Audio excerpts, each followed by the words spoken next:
حضرت علامہ اقبال رحمۃ اللہ علیہ فرماتے ہیں،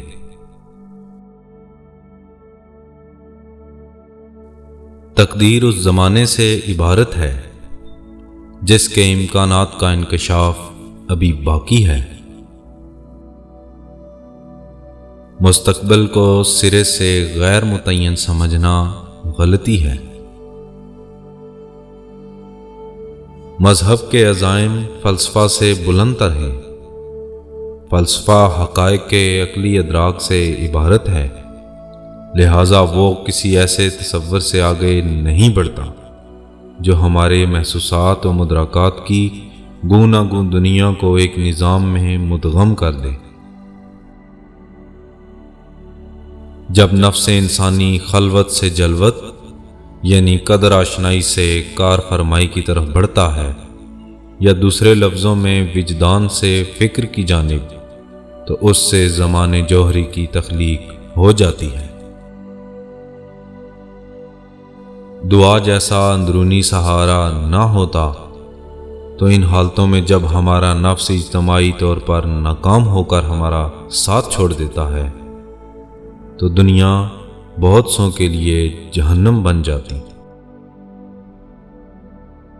علم کی جستجو جس رنگ میں بھی کی جائے، عبادت ہی کی ایک شکل ہے۔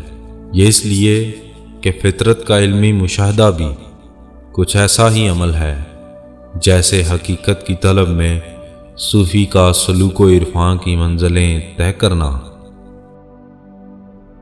اگر عبادت میں خلوص اور صداقت کا رنگ موجود ہے تو اس کی روح ہمیشہ اجتماعی ہوگی۔